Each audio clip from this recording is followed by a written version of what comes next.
কালকে দেখছি পত্রিকার একটা সুন্দর একজন ব্যক্তি, বাংলাদেশের বর্তমান সরকারি একজন পদস্থ ব্যক্তি বলছে কর্মজীবন এমনভাবে শেষ করবেন যেন কর্মজীবনের শেষে হাতকড়া পড়তে না হয়। আফসোস, আফসোস এটা যে কেমন জিন্দিগি, যে জিন্দিগি হাতের আঙ্গুলের ইশারায় দাপটে পুরা আদালত প্রাঙ্গণ থরথর করে কাঁপত। আজকে সেই মানুষ যখন আদালতে যায় তো সাধারণ মানুষ পিছন দিয়ে থাবড়ায়। হায় অহংকারী, অহংকার, হায় ক্ষমতা, হায় ক্ষমতা, কি নিদারুণ অপমান। নির্বাক তাকায় রয়েছে, একটা শব্দ উত্তর দেয় না। কি বলবে এরপরে? আর কি বলবে এরপরে? আর কি বেইজ্জতি হইতে পারে যে পথচারী ঘাড় সাইয়া থাপড়াইতেছে পুলিশের ব্যারিকেডের ভিতরে? এই সেই আদালত যে আদালতে আঙ্গুলের ইশারায় উঠতে বসত। তাহলে অহংকারের দুনিয়া যদি এতটা অপমানজনক হয়, তার আখিরাত কি হবে? তার আমাদের জন্যই ভাবি। রাজনীতির হিসাব মিলাইলে হতো না। আমি কোনো রাজনীতির মানুষ, বাস্তবতা হলে আমার কাছে খুব আশ্চর্য লাগছে যে হায় কি স্বার্থপর এই দুনিয়া, কি ভীষণ স্বার্থপর, কি আশ্চর্য। এই জন্য ছেলেরা তোমরাও মনে রাখো, একদিন এই নাফরমানির এই জিন্দিগি নিয়ে, নামাজ নাই, সেজদা নাই, আল্লাহ নাই, নারী, ছবি, মোবাইল, অস্থির দৃশ্য নিয়ে যদি একদিন জীবন শেষ হয়, কুত্তাও নাম নিত না। বলুন, কুত্তাও নাম নিত না। কুত্তা বেনামাজি মনে রাখিস, তোর নাম কোন কুত্তাও নিবে না। হ্যাঁ, অসভ্যতা যাদের জীবন, অস্থিরতা, নোংরামি যাদের জীবন, এই যে সমস্ত নারী বেহায়া, বেপর্দা, অসভ্য, কোন জানোয়ারও এদের কথা নাম নেবে না। আজকে সারা বাংলাদেশ আমরা সোহরাওয়ার্দী উদ্যানে হেফাজতে ইসলামের উদ্যোগে মহাসমাবেশ, ওই নারীদেরকে থুতু মারছে যে নারীরা নারীর অধিকারের নামে মানবতার চূড়ান্ত, নারীদের চূড়ান্ত বেইজ্জতি করছে। এই জন্য ভাই, কোনো পাপী পৃথিবীতে দামি হয় না। আমিও না, আপনিও না, আমিও না, আপনিও না, জওয়ানও না, বুড়াও না। কেউ হয়তো নগদ বেইজ্জতি হয়, কেউ হয়তো বংশ পরম্পরায় বেইজ্জতি হয়। আমাদের এই কুমিল্লায় এক জেলায়, উপজেলায় একটা বিশাল বাড়ি দেখাইছে একবার। এই বাড়ি অনেক বড়, এখন গাছরা আছে, খালি পড়ে আছে। তো লোকেরা আমার দেখাইছে, বললো যে হুজুর, এটা এই বাড়ির এমন কিছু মানুষের বাড়ি ছিল, এত সম্পদশালী, কিন্তু প্রতিনিয়ত তারা ছোট বড় সবাই মানুষের উপরে জোর জুলুম করত। কত মানুষের উপরে যে জুলুম করছে, কত মানুষের অন্যায় করছে, কত নারীর সর্বনাশ করছে, কত পুরুষের সর্বনাশ করছে, কত মানুষের সম্পদ লুণ্ঠন করছে, এই জোর জুলুম করত। আজকে তাদের এই পুরা বাড়ি বিরান পড়ে আছে, একটা মানুষ, বংশের একজন লোকও নাই, একটা বাচ্চাও নাই মানুষ। আমি নিজ চোখে দেখছি কতগুলো কুত্তা ঘুমাইতে আছে, বৈশা রয়েছে এটার ভিতরে।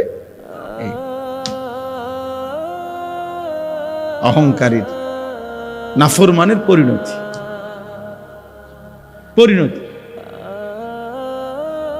এই জন্য প্রিয় ভাই, আমরা কয়জন যে কয়জনে আসছি শুনলাম, বুঝতে শিখি, বুঝতে শেখা দরকার।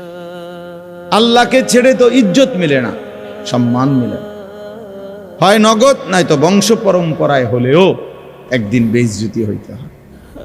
আমার কাছে কিতাব আছে, তাফসীর আছে, ইমাম আমাশ রাহমাতুল্লাহ আলাইহি বলছে প্রত্যেক সুদখোর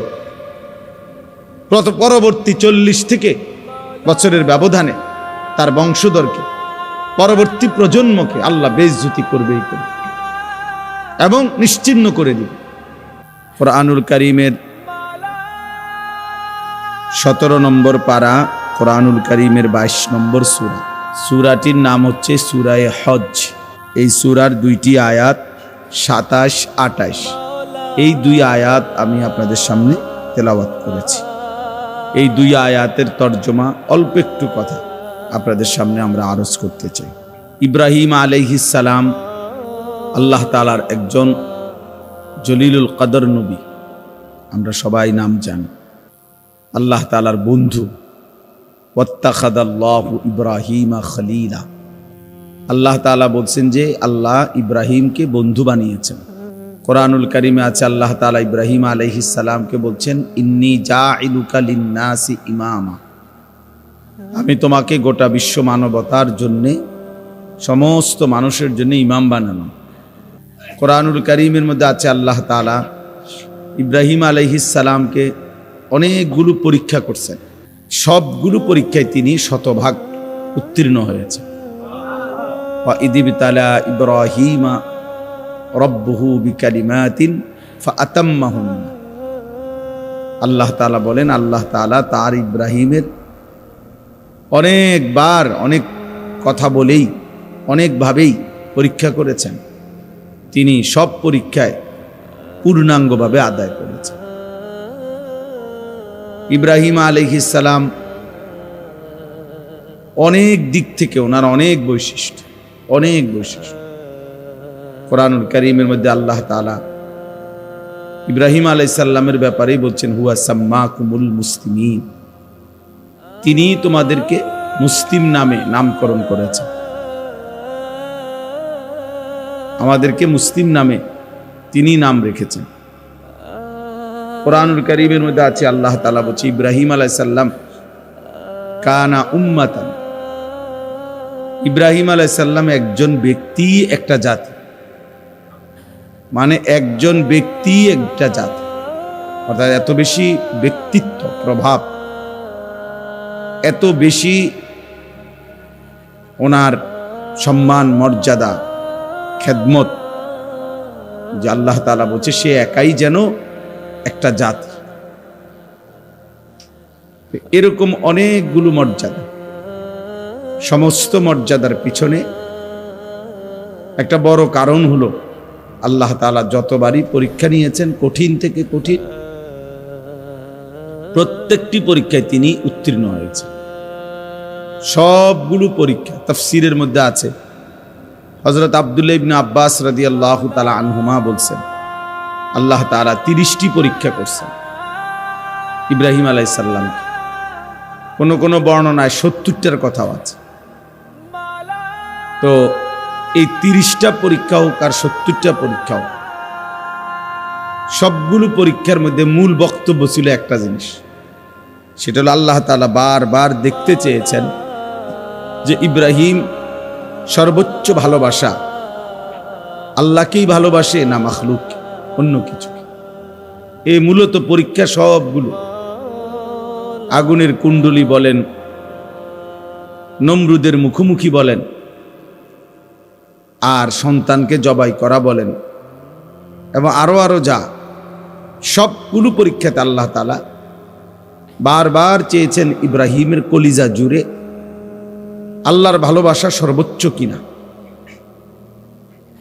তাফসীরের মধ্যে আছে সর্বপ্রথম খতনা, আমরা যে পুরুষ খতনা করায়, এটা আল্লাহ তাআলা ইব্রাহিম আলাইহিস সালামকে আদেশ করছে। বয়সকালে ইব্রাহিম আলাইহিস সালাম নিজের খতনা নিজে করাইছে, আল্লাহর হুকুম মেনে নিছে। সর্বপ্রথম চুল দাড়ি সাদা হয়েছে ইব্রাহিম আলাইহিস সালাম, অর্থাৎ এর আগে মানুষের চুল দাড়ি সাদা হইতো না, কালোই থাকতো মৃত্যু পর্যন্ত, বুড়া হইল। এইটার জন্য অনেক বিদ্রুপ কওমের সহ্য করতে হয়েছে ওনাকে। সবাই বলছে ধর্মান্তরিত হওয়ার কারণে, বাপদাদার ধর্ম ছেড়ে দেওয়ার কারণে এমন হয়েছে, কিন্তু তিনি আল্লাহ তাআলার ভালোবাসায় সেটা গ্রহণ করে নিয়েছেন। ছোটবেলায় ওনার আব্বা মা মূর্তি পূজা করত। মূর্তি পূজা করতো না শুধু, ওনার আব্বা মূর্তি বিক্রি করত বানাইয়া। তাহলে মূর্তি বিক্রেতার ঘরে জন্ম নিয়েও আপন মা বাবাকে একবারে প্রথম থেকেই তিনি মূর্তির বিরোধিতা করছেন, তাওহীদের দাওয়াত দিয়েছেন। এটা অনেক বড় মহব্বত এবং হিম্মতের ব্যাপার। ইয়া আবাতি লিমা তা'বুদু মা লা ইয়াসমাউ ওয়া লা ইউবসিরু ওয়া লা ইউগনি আনকা শাইআ। কোরআন শরীফে আছে, তিনি তার পিতাকে বললেন, হে বাবা, আপনি কিসের ইবাদত করেন? মা লা ইয়াসমাউ, যে কিছুই শুনে না, ওয়া লা ইউবসিরু, যে কিছু দেখেও না, ওয়া লা ইউগনি আনকা শাইআন, যে কোনো সামান্যতম উপকারও করতে পারে না। এই ফালতু মূর্তির কেন পূজা করে, ইবাদত করে? তার মানে ছোট্টবেলার থেকেই তিনি আল্লাহর ভালোবাসায় বাবা মার কুফরিও এক সেকেন্ডের জন্য মেনে নেননি, করেন নাই। আগুনের কুণ্ডুলিতে নমরুদ যখন ফেলাইছেন, তখন তিনি জিব্রাইলের মতো ফেরেশতা, মিকাইল, ইসরাফিল, আজরাইল, এই চারজন ফেরেশতাই উনাকে সাহায্য করতে চাইছিল, তাফসীরে আছে। কিন্তু উনি ওদের সাহায্যও প্রত্যাখ্যান করছে, বুঝছে না, তোমরাও লাগবে না, যাও, যার জন্য আমি আগুনে পড়তে যাচ্ছি তিনি আমাকে দেখতেছেন, তিনি আমার জন্য যথেষ্ট। হাসবি আল্লাহ, হাসবি আল্লাহ, ইব্রাহিম আলাইহিস সালামের বাক্য, আমার জন্য আল্লাহই যথেষ্ট। 84 বছর বয়সে অনেক কান্নাকাটির পরে আল্লাহ তাআলা ওনার ছেলে ইসমাঈলকে দিয়েছিলেন, একটা সন্তান দান করছিলেন। তো আল্লাহ তাআলা বলছেন, তুমি সন্তানটাকে আদর করবা না, চুমা দিবা না, কোলে নিবা না। বলছে ঠিক আছে। তো দেন নাই, আদর করেন না, আপনি শুধু তাকাইয়া দেখতেন। আল্লাহর ভালোবাসার পরীক্ষা দিচ্ছে, তাফসীরে আছে এই কথা। কিছুদিন পরে আল্লাহ তাআলা বলছেন, এতদিন তো দেখতে দিছি শুধু, এবার দেখতেও দেব না। চোখের আড়ালে এই বাচ্চা এবং বাচ্চার মা হাজেরাকে দূরে মরুভূমিতে রেখে আস। ঠিক আছে। তো আল্লাহ তাআলার হুকুমে কাবা ঘরের পাশে, তখন কাবা ঘরের প্রাচীর ছিল না, এই কাবার পাশে মক্কায় মরুভূমিতে গাছপালা, তরুলতা, পানি, মানুষ, জনবসতিহীন একেবারেই ধুধু মরুভূমিতে একেবারেই একা রেখে আসছে। এরপরে কিছুদিন পরে আল্লাহ তাআলা বলছেন, প্রথম তো দিলাম কিন্তু দেখতে দেই নেই, কোলে নিতে দেই নেই, দেখতে দিছি। এখন দূরে সরাই দিছি, তো মনে মনে সান্ত্বনা ছিল, আচ্ছা যাক, ফুত না দেখলে কি আছে, তো দূরে হলেও আছে। তো আল্লাহ তাআলা এবার বললেন, না, আর দুনিয়াতেই থাকবে না, বরং তাকে জবাই করে আমার কাছে দিয়ে দাও। তিনি বললেন ঠিক আছে, আসলাম, আল্লাহ আমি মেনে নিলাম, আমি মেনে নিলাম। এবং ঠিকই বাস্তবিক অর্থেই সন্তানের গর্দানে, মিনার ময়দানে গর্দানের মধ্যে ছুরি রাখছেন, জবাই করতেই চাইছেন।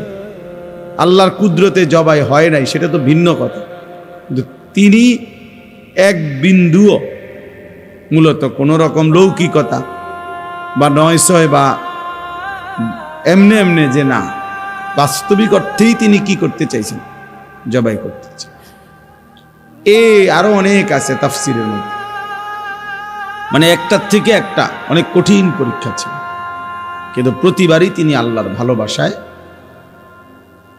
সমস্ত পরীক্ষায় উত্তীর্ণ হয়েছেন। কোরআনুল কারীমের মধ্যে আছে, আল্লাহ তাআলা বলছেন, ওয়াল্লাযীনা আমানু আশাদ্দু হুব্বান লিল্লাহ, যারা মুমিন তারা সবচেয়ে বেশি ভালোবাসে আল্লাহকে। এজন্য মুমিনের সবচেয়ে বড় ভালোবাসা আল্লাহর জন্য। কোরআনুল কারীমের মধ্যে আল্লাহ তাআলা বলছেন, তোমাদের পিতা মাতা, তোমাদের ভাই বোন, তোমাদের স্ত্রী, তোমাদের সন্তান, তোমাদের জমানো সম্পদ,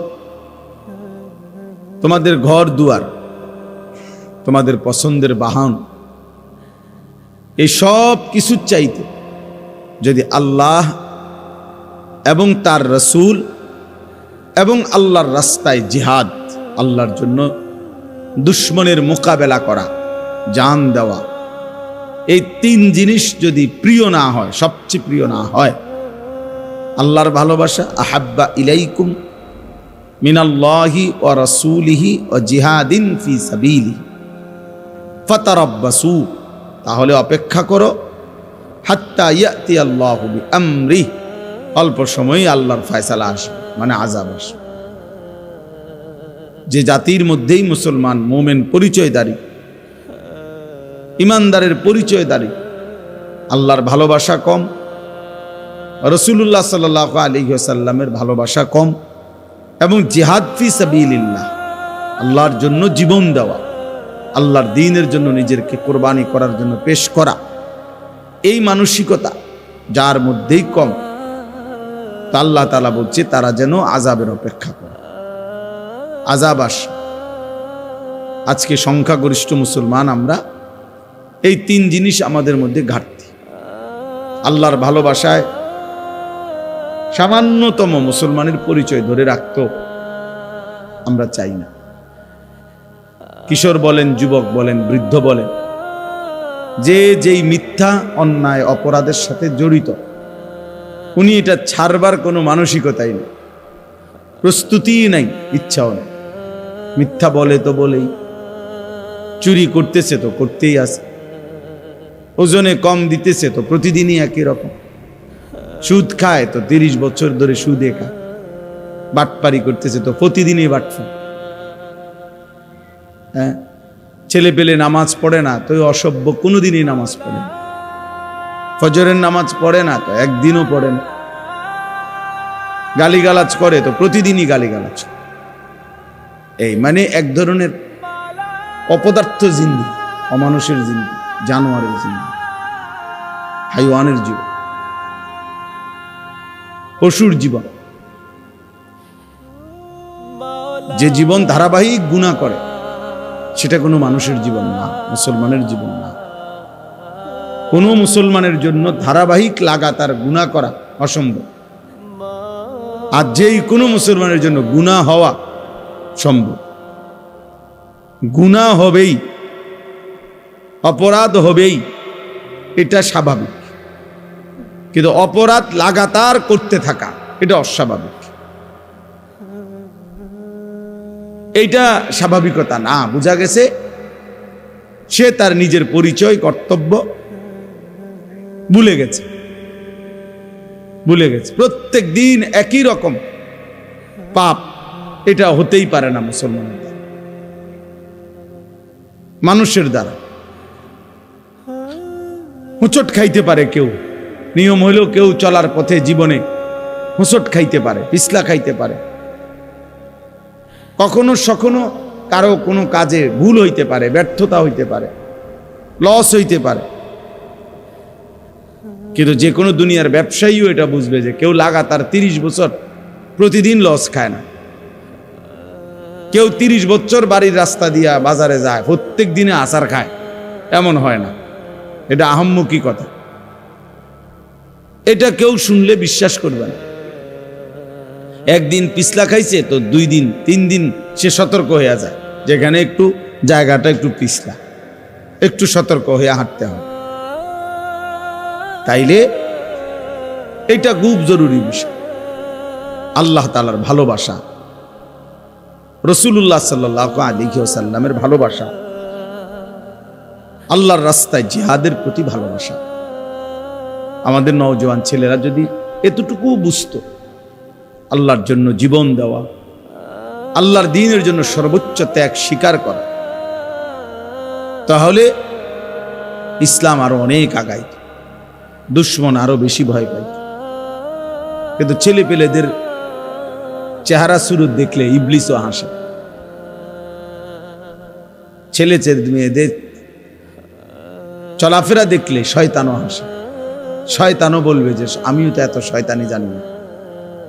এত বিচিত্র চুল, এত বিচিত্র শয়তানি, দুষ্টামি, গুনাহ, অশ্লীলতা, অসভ্যতা,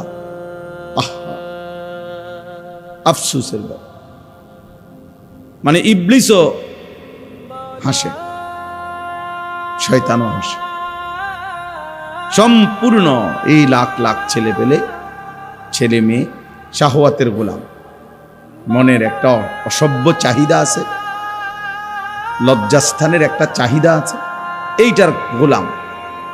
এর জন্যই নারী দেখে, ছবি দেখে, নাচ দেখে, সারাদিন মোবাইল একটা লইয়া, রোদ গরম, শীত বর্ষা, আগুন পানি, হুজুর, পাবলিক, বয়স্ক মানুষ, জোয়ান মানুষ, মসজিদ, মাদ্রাসা, যেখানে যাইবেন অপদার্থের হাত থেকে এটা ছুটে না। সে এটা নিয়েই আছে, নিজের মতো হাসতেছে, নিজের মতো দেখতেছে, নিজের মতো যেটা ভাল লাগতেছে ছবি উঠাইতেছে, নিজের মতোই চুল রাখ। মানে এই পৃথিবীতে কেউ তাকে ভালো বলে না মন্দ বলে, মানুষ তার দিকে তাকায় না, না তাকায়, কিচ্ছু ভাবে না, কিছুই ভাবে না, নিজের মতো করে হারায় গেছে। কখন যে শয়তানের ফাঁদে পড়ে অন্ধকারের রাস্তায়, অন্ধকারের গলিতে হারায় গেছে, আর বাইর হইতে পারে, বাইর হইতে পারে না। আফসোসের বিষয়। তো বলতেছিলাম, ইব্রাহিম আলাইহিস সালাম প্রতিবার 70 বার, 30 বার তাফসীর আছে, আল্লাহর মহব্বতের চূড়ান্ত পরীক্ষা দিচ্ছে। প্রতিবারই বলছে, আল্লাহ আমি আপনাকেই ভালোবাসি, আপনাকে আমি ছাড়তে চাই না। ছেলে ছেড়ে দিলাম, প্রয়োজনে জবাই করে দিলাম, কিন্তু আপনার ভালোবাসা ছাড়বো না। যেন মোমেন মানেই হলো আল্লাহকে ভালোবাসা, নাই তো আযাবের অপেক্ষা করতে হবে। মনে রাখেন, আযাব সব কিছু একরকম না। কাউকে সমাজের মানুষ সম্মান করে না, এটাও তোর উপরে আযাব। ভালোবাসার নজরে মানুষ তাকে দেখে না, দেখলে কয় তারে দেখলে ফুটটা করার মতো মনে হয়, দেখছো তুই তারে দেখলে জুয়ারির মতো মনে হয়, তারে দেখলে মনে হয় মা তাল তার সিরা। তো এইটাও তো বেটা তোর উপরে লানত, যে তোর মানুষ দেখলে এই মন্দ কথা বলে, এই মন্তব্য করে, এটাও তো অনেক বড় দুঃখ, আফসোস, আফসোস, এটাও একটা আযাব। এরপরে মানসিকভাবে পৃথিবীর হাজারো নারী নিয়া ভাবে যে তার মানে তার নির্দিষ্ট কোনো স্বস্তি নাই, তার নির্দিষ্ট কোনো তৃপ্তি নাই। তো এইটাও তো তার উপরে অনেক বড় লানত, অনেক বড় অভিশাপ, যে তার হৃদয়ের প্রশান্তি যেটা সুকুন, এটা নাই। সুকুন যদি থাকতো, হৃদয়ের প্রশান্তি, সে এত মহিলা দেখত না। কোরআনুল কারীমের মধ্যে আছে, আল্লাহ তাআলা বলেন, আমি প্রত্যেক পুরুষের জন্য তার স্ত্রীকে বানিয়েছি। এবং কেন বানিয়েছি? লিতাসকুনু ইলাইহা। কোরআনের স্পষ্ট আয়াত, আমি আল্লাহ তাআলা স্বামীর জন্য, পুরুষের জন্য স্ত্রীকে বানিয়েছি যেন স্ত্রীর মাধ্যমে সে সুকুন, এই প্রশান্তি লাভ। লিতাসকুনু ইলাইহা। আমার একজন স্ত্রী আছে, আলহামদুলিল্লাহ। আমি কেন ফতে গাড়ে মানুষের বেডি সামনে দিতাম? আমার দরকার কি? আমি এত বেডি দিয়া করবো কি? আমার কি আর কাম নাই? আমি কি শুধু বেডির লেগে নিয়ে আইছি দুনিয়া? পাগল। অনেক ছেলে পেলের দেখলে আমার আফসোস লাগে, যে মাতাল, তুই এটা বুঝদি না যে তুই দুনিয়াতে আসছো শুধু বেডি চাইতা। এক নারী, এইটাই তোমার জীবনে, আর কোনো কাম নাই, আর কোনো উদ্দেশ্য নাই জীবনে। আফসোসের। তো এজন্য বললাম আযাব বিভিন্ন ধরনের হয়। মানসিক প্রশান্তি চলে যাওয়া, হৃদয় অশান্ত হওয়া, এটা অনেক বড় আযাব। স্বস্তি নাই, তৃপ্তি নাই। এই হারামখোর যেগুলো দেখবেন, একটারও কোনো তৃপ্তি নেই। 100 কোটি টাকার মালিক, এই হারামখোর জিজ্ঞাসা করলে না হুজুর খুব ঝামেলা আছে, দোয়া করুন, খুব ঝামেলা আছে, ফ্যাক্টরিটা নিয়ে একটা ঝামেলা আছে, মেলটা নিয়ে একটা ঝামেলা আছে, তারপরে আরো 3টা কাজ চলতেছে সাইডে, এগুলা নিয়ে একটু ঝামেলা আছে। হেতের ঝামেলা আর শেষ হয় না, ঝামেলা আর শেষ হয় না। লোনও শেষ হয় না, কিস্তিও শেষ হয় না, সুদও শেষ হয় না। নাফরমান আর তো থামবা কোন দিন? বুড়ো হইয়া গেছো বেটা, 50 বছর 60 বছর, অহনো দুনিয়ায় গুছাইতে পারলা না, তো আখেরাত তো নাই, তো দুনিয়াও তো গুছাইতে পারলা না। খাইবা কোন দিন? খাইবা কোন দিন? এক শয়তানে প্রলোভন দিছে যে এখন উপার্জন করো, পরে আরাম করবা। পরেটা কোন সময়? কত বছর পরে? 200 বছর পরে। তিনি 200 বছর পরে নিয়ে আরাম করবে। এই হলো হাঙ্গা। মনে করছে পরে আরাম করবে, এখন আগে পয়সা, ডানে বামে হালাল হারাম জায়েজ না জায়েজ সব কামাই করবে, পরে আরাম করবে। পরে আরাম মানে কালকে দেখছি পত্রিকার একটা সুন্দর একজন ব্যক্তি, বাংলাদেশের বর্তমান সরকারি একজন পদস্থ ব্যক্তি বলছে কর্মজীবন এমনভাবে শেষ করবেন যেন কর্মজীবনের শেষে হাতকড়া পড়তে না হয়। আফসোস, আফসোস এটা যে কেমন জিন্দিগি, যে জিন্দিগি হাতের আঙ্গুলের ইশারায় দাপটে পুরা আদালত প্রাঙ্গণ থরথর করে কাঁপত। আজকে সেই মানুষ যখন আদালতে যায়, তো সাধারণ মানুষ পিছন দিয়ে থাবড়ায়। হায় অহংকারী, অহংকার, হায় ক্ষমতা, হায় ক্ষমতা, কি নিদারুণ অপমান। নির্বাক তাকায় রয়েছে, একটা শব্দ উত্তর দেয় না। কি বলবে এরপরে? আর কি বলবে এরপরে? আর কি বেইজ্জতি হইতে পারে যে পথচারী ঘাড় ছাইয়া থাপড়াইতেছে পুলিশের ব্যারিকেডের ভিতরে? এই সেই আদালত যে আদালতে আঙ্গুলের ইশারায় উঠতে বসত। তাহলে অহংকারের দুনিয়া যদি এতটা অপমানজনক হয়, তার আখিরাত কি হবে? তার আমাদের জন্যই ভাবি। রাজনীতির হিসাব মিলাইলে হতো না। আমি কোনো রাজনীতির মানুষ, বাস্তবতা হলে আমার কাছে খুব আশ্চর্য লাগছে যে হায় কি স্বার্থপর এই দুনিয়া, কি ভীষণ স্বার্থপর, কি আশ্চর্য।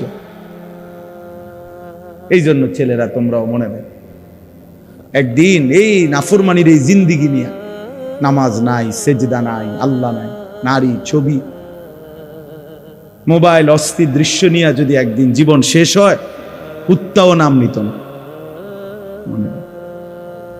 বলুন, কুত্তাও নাম নিত না। কুত্তা বেনামাজি মনে রাখিস, তোর নাম কোন কুত্তাও নিবে না। হ্যাঁ, অসভ্যতা যাদের জীবন, অস্থিরতা, নোংরামি যাদের জীবন, এই যে সমস্ত নারী বেহায়া, বেপর্দা, অসভ্য, কোন জানোয়ারও এদের কথা নাম নেবে। আজকে সারা বাংলাদেশ আমরা সোহরাওয়ার্দী উদ্যানে হেফাজতে ইসলামের উদ্যোগে মহাসমাবেশ, ওই নারীদেরকে থুতু মারছে যে নারীরা নারীর অধিকারের নামে মানবতার চূড়ান্ত, নারীদের চূড়ান্ত বেইজ্জতি করছে। এই জন্য ভাই, কোন পাপী পৃথিবীতে দামি হয় না। আমিও না, আপনিও না। আমিও না, আপনিও না, জওয়ানও না, বুড়াও না। কেউ হয়তো নগদ বেইজ্জতি হয়, কেউ হয়তো বংশ পরম্পরায় বেইজ্জতি হয়। আমাদের এই কুমিল্লায় এক জেলায়, উপজেলায় একটা বিশাল বাড়ি দেখাইছে একবার। এই বাড়ি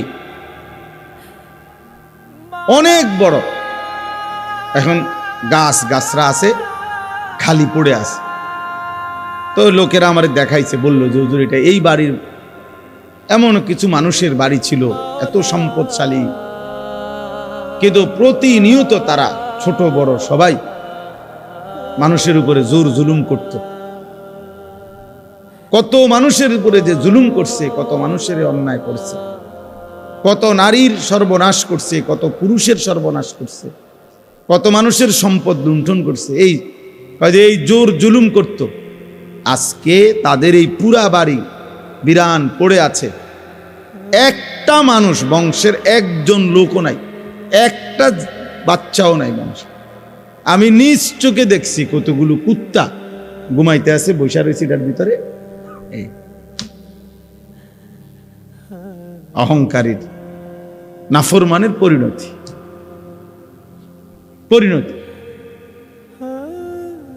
এই জন্য প্রিয় ভাই, আমরা কয়জন, যে কয়জনে আসছি, শুনলাম, বুঝতে শেখা দরকার। আল্লাহকে ছেড়ে তো ইজ্জত মিলে না, সম্মান মিলে না, হয় নগদ, নয়তো বংশ পরম্পরায় হলেও একদিন বেইজ্জতি হইতে হয়। আমার কাছে কিতাব আছে, তাফসীর আছে, ইমাম আমাশ রাহমাতুল্লাহ আলাইহি বলছে প্রত্যেক সুদখোর পরবর্তী 40 থেকে বছরের ব্যবধানে তার বংশধরকে, পরবর্তী প্রজন্মকে আল্লাহ বেইজ্জতি করবেই করবে এবং নিশ্চিহ্ন করে দিবে। হ্যাঁ, এই জন্য বাবাদেরকেও বলি, ছেলেদেরকেও বলি, আমারও বলি, লম্বা সময় বয়ান করার সুযোগ আজকে নাই। আমরা প্রত্যেকে খেয়াল করি আল্লাহর ভালোবাসা। তো বলতেছিলাম, ইব্রাহিম আলাইহিস সালাম আল্লাহর ভালোবাসায় চূড়ান্ত প্রমাণ দিছেন, কোনোভাবে কোনো কিছুতে আর কষ্ট করার দরকার নেই, এখনই শেষ। আল্লাহর ভালোবাসায় চূড়ান্ত পরীক্ষা দিয়ে উত্তীর্ণ হয়েছেন। প্রতিবারই আল্লাহর ভালোবাসায় প্রমাণ দিছেন যে আল্লাহ, আমি আপনাকেই ভালোবাসি। তো আল্লাহ তাআলা এর বিনিময়ে ইব্রাহিম আলাইহিস সালামকে দিয়ে আল্লাহর ঘর কাবা পুনর্নির্মাণ করাইছেন। আল্লাহ বলছি, ইব্রাহিম যা, সারা জিন্দেগীর এই তোমার ত্যাগ, কুরবানি, তোমার এই পরীক্ষায় আমি আল্লাহর ভালোবাসার চূড়ান্ত প্রমাণ, সারাটা জীবন তুমি যা দিয়েছ, বিনিময়ে আজ আমি তোমারে আমার ঘর কাবা, গোটা কায়নাতের হেদায়েতের মার্কাজ, বুদি আলিন নাস, বিশ্ব মানবতার হেদায়েতের জন্য আমি আল্লাহ তাআলা যে ঘর বানিয়েছি, সেই ঘর আমি নূহ নবীর তুফানের সময় প্রাচীর তুলে নিছিলাম, ছিল না এতদিন, এখন তোমার মাধ্যমে আমি সেই ঘর পুনরায় নির্মাণ করলাম। আল্লাহ তাআলা ঘর নির্মাণ করাইয়া এবার ইব্রাহিম আলাইহিস সালামকে বললেন, এখন কি করবা?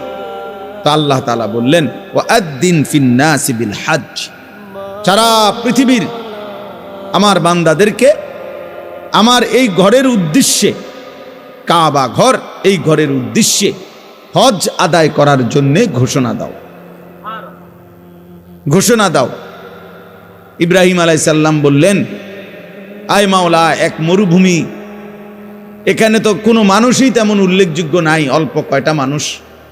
এখন আমার ছেলে ইসমাইল, হাজেরার সাথে আরো কিছু মানুষ জুটছে, তা তো সামান্য।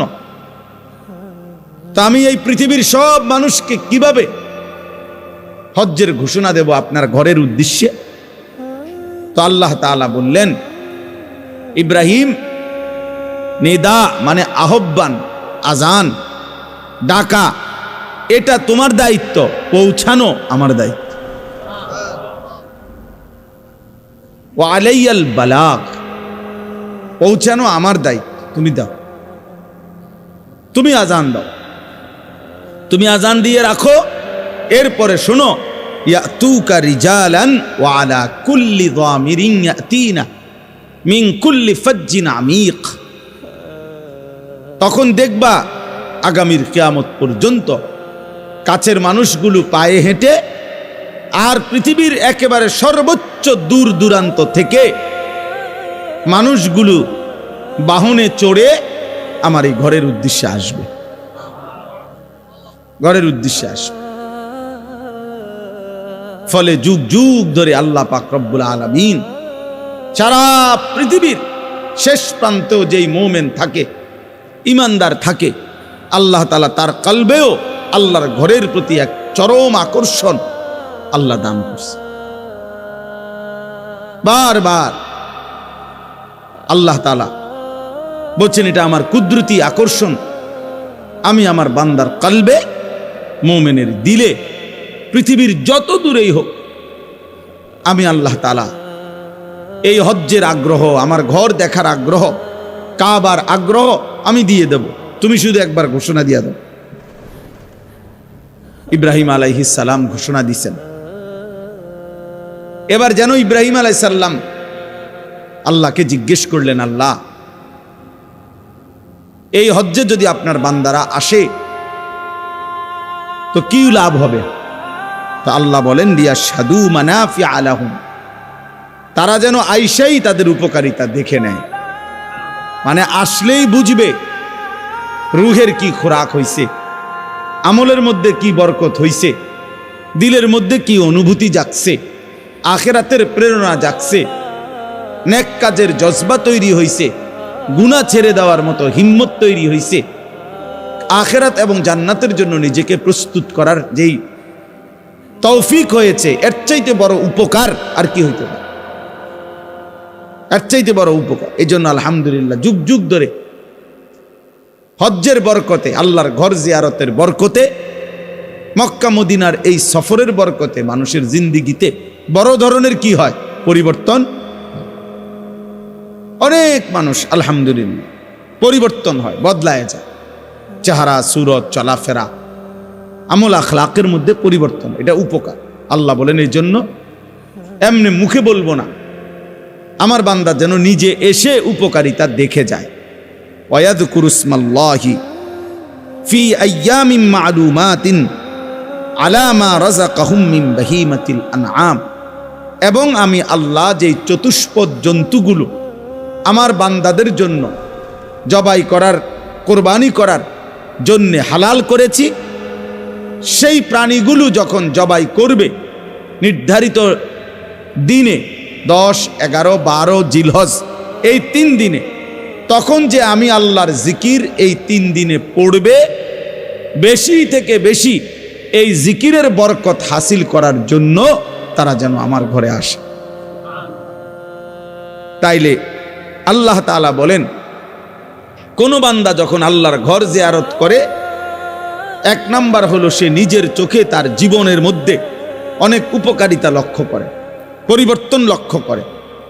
আরেক হলো হজ্জের এই সময়গুলো একই সাথে কোরবানিরও সময়।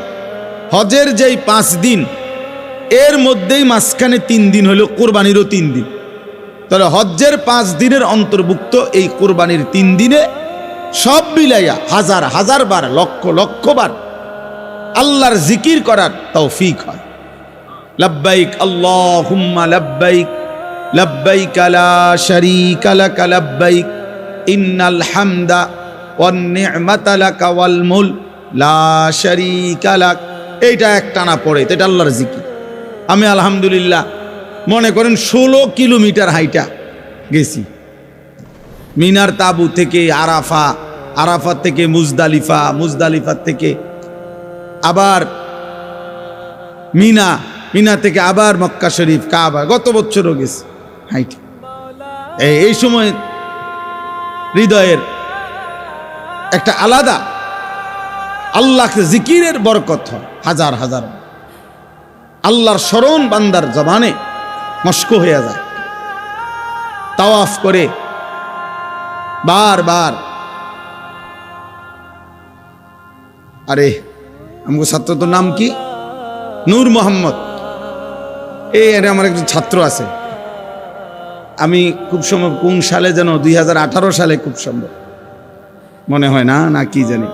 তো আমি যখন হজে গেছি ও আমার সাথে দেখা করতে আসছে কাবা করে, ও জিদ্দা থাকতো। তো আয়শা আমারে বলতেছে আমি তাওয়াফ করে বসছি মাতাফে, তো বলতে হুজুর আপনি চলেন না একটু বাইরন, আপনার একটু নাস্তা করামু। আমি বলছি না আমার তো আরো 10টা তাওয়াফ পুরামু, তো তুই বয় আমি একটু পরে বাইরে। তো আমাদের সাথে একজন কইতেছে কয়টা তাওয়াফ?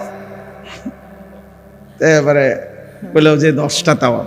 10টা তাওয়াফ মানে 70 চক্কর, 7 চক্করে 1 তাওয়াফ। তা আমি অনেক একটু আগের থেকে শুরু করছি, টানা একটু পর পর জিরাইয়া নিয়ত করছিলাম 10 তাওয়াফ করব। তো ওই সময় এটা দেখছি যে ভালোবাসা মহব্বত আল্লাহর ঘর জিয়ারতের বরকতে এত বেশি পরিমাণ আল্লাহর জিকির নসিব হয় যেটা অন্য সময় হয় না। এইটাই আল্লাহ বলছেন যে আমার ঘরের হজ করতে আসতে বলো, ঘোষণা দাও আমি আল্লাহই পৃথিবীর শেষ প্রান্ত থেকে আমার বান্দাদেরকে আনবো, আর এনে আসলে তারা নিজের চোখেই উপকার দেখবে নিজের জীবনে। আর আমি আল্লাহ তাআলার জিকির হজ্জের দিনগুলোতে, কোরবানির দিনগুলোতে বেশি বেশি আমি আল্লাহ তাআলার জিকির করবে, এরই মাঝখানে কোরবানিও করবে। এজন্য তাফসীরের মধ্যে আছে কোরবানির মধ্যে মূল মাকসাদ কি? আল্লাহর জিকির। কোরবানির মেন প্রাণটা কি? প্রাণীটা না, কোরবানির মেন মর্ম হাকিকত নিগুড় তথ্য হইল এই কোরবানির প্রাণী জবাই করবার সময় যে আল্লাহর নাম কয়, বিসমিল্লাহ আল্লাহু আকবার বলে, এই যে আল্লাহর নাম নেয় সবাই চিৎকার দেয়, এইটা যে বলে আল্লাহর নাম নেয়, এইটাই আল্লাহ তাআলা চায়। এইটা মূল মাকসাদ, মূল মাকসাদ। এই জন্য চলেন, কথা শেষ। হজ্জের মৌসুম এখন, সারা বাংলাদেশ থেকে সারা পৃথিবী থেকে আল্লাহর বান্দারা হজ্জের সফরে ছুটতেছে। আলহামদুলিল্লাহ, ফ্লাইট শুরু হয়ে গেছে 29 তারিখ থেকে, এখন তো চলতেই আছে। আমাদেরও ফ্লাইট 28 তারিখ ইনশাআল্লাহ। তো সারা পৃথিবীর আল্লাহর বান্দারা হজ্জের সফরে যাইতেছে, কোরবানির প্রস্তুতি নিতেছে। আমাদেরও এটা মনে রাখা চাই, হজ এবং কোরবানি ইসলামের এই গুরুত্বপূর্ণ মহিমান্বিত ইবাদত। এই ছোট বড় প্রত্যেকের দিলের মধ্যে এটা চাওয়া উচিত যে আল্লাহর ঘর জিয়ারত করব। আমি সব সময় বলি যে এই চোখ কালো গিলাফ আল্লাহর ঘর কাবা দেখে নাই, যেই চোখ মদিনার সবুজ গম্বুজ রাসূলের রওজা দেখে নাই, এই চোখ যেন কিছুই দেখে নাই, ওই চোখ যেন কিছু দেখেই না। এজন্য চোখের সার্থকতা, চোখের জ্যোতি বাড়বে, চোখের শক্তি বাড়বে, আল্লাহর মহব্বত বাড়বে, রসুলের ভালোবাসা বাড়বে, আল্লাহর ঘর জিয়ারতের স্বপ্ন দেখে। ছেলেরাও, বয়স্করা, আমাদের দেশের বুড়া মানুষ, ওনারা ছেলে বিদেশ পাঠাইয়া সব সংসারের কাজ সাইরা, ছেলেরা যদি কেউ দয়া কইরা বিদেশ পাঠায়, এবার এই আশা বসে থাকে, অথচ উনি টাকা ব্যবস্থা করে এত বড় সংসার সব গুছাইছে, লক্ষ লক্ষ টাকা, 3 ফুলা বিদেশ পাঠাইতে 3-12 36 লাখ টাকা লাগছে, উনি মিলাইছে, বাইক বিল্ডিং করছে, রাস্তার লগে জমি কিনছে, ফার্নিচার করছে, সব ব্যবস্থা করবার সময় অসুবিধা হইছে না। কিন্তু নাফরমানরে যখন বলা হয় আল্লাহর ঘরের হজ করবেন না, এই সময় আর কয় আমি করতে আনবো, আমার কিছু আসেনি, হুতাইতে যদি ফাড়ায় তাহলে গেলাম, নাহলে যাইতাম না। বাটফারি কথা। টাঙ্গাইয়া যখন ফেরেশতা ফিটবো কবরে, বুড়া মিয়ারে একদম আড্ডি মাড্ডি গুড়াগাড়া করে লেবো, তখন বুঝবো যে মস্কারি কার লগে করছো, তামাশা কার সাথে করছো। আল্লাহ আমাদেরকে মাফ করে দেন।